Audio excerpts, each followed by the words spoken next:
A very warm welcome to all. Today, I, KHANNA, a legal intern under LEXIS and Company, am here to explain my topic, Conciliation as a method of settlement agreement under ADR. ADR, as explained earlier, means alternative dispute resolution. This particular video that you're watching is the part 2 of this topic.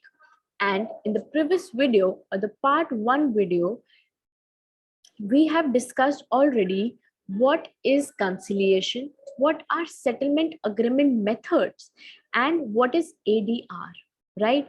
For talking from the beginning, I explained why India needs arbitration as a form of Indian legislative judicial system. Further, I explained alternative dispute resolution, meaning a step which suggests moving away from the traditional court system. Further, we talked about the meaning of conciliation and the meaning of settlement agreement. Now, let us talk about the interpretation of the same by the judicial bodies. The first case that we shall be talking about is Harish Dhyaram Thakur versus State of Maharashtra and others. This case primarily centers around a flat located at Khar, West Mumbai, belonging to the Maharashtra Housing and Area Development Authority. The originally belonging to N.H. Krishnan had been transferred to Manmeet Singh Chadda by an agreement and thereby purchased by Harish Dhyaram Thakur.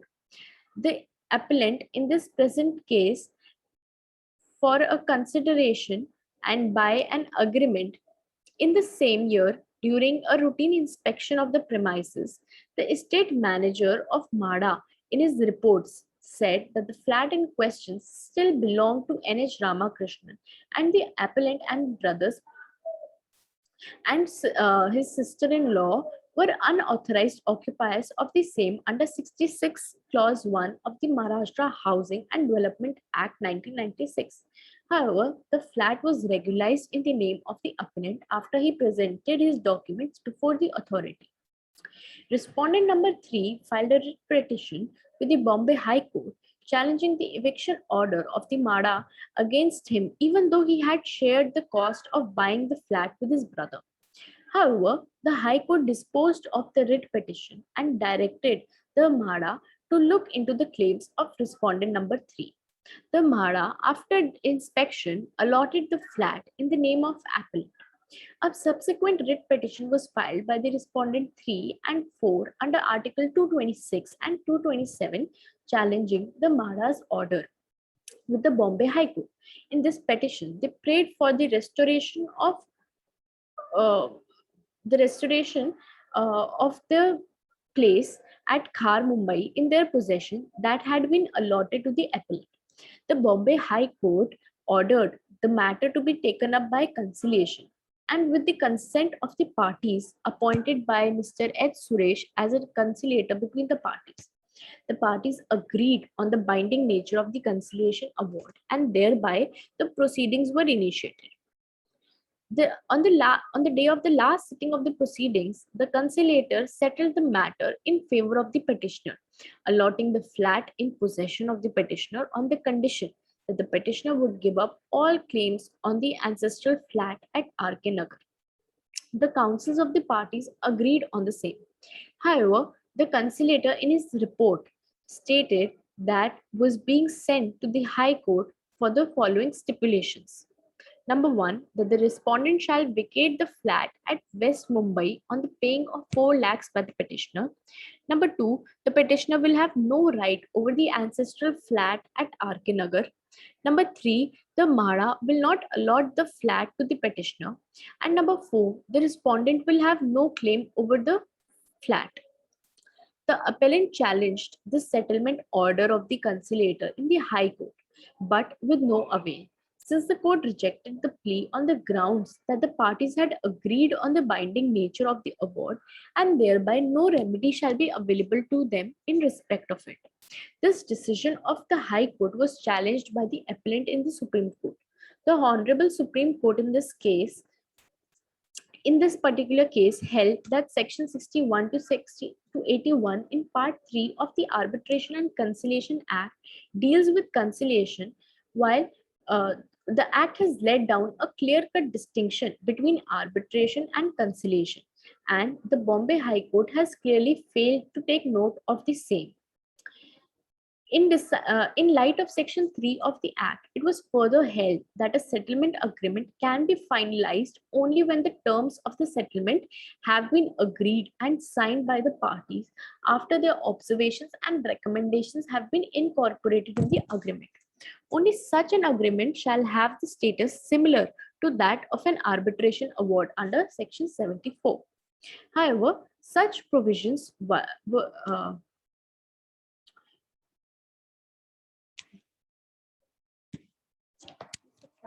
yeah.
Yeah.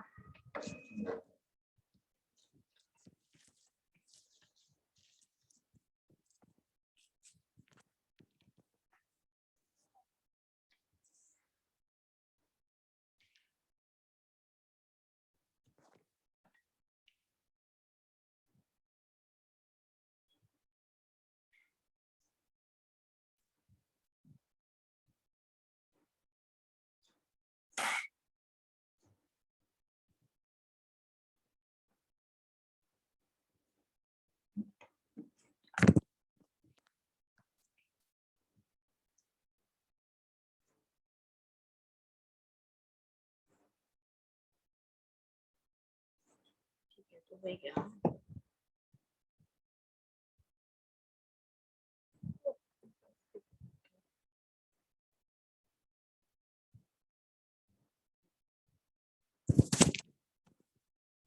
So, the Honorable Supreme Court in this case held that a settlement agreement can be finalized only when the terms of the settlement have been agreed to and signed by the parties after their observations and recommendations have been incorporated in the agreement.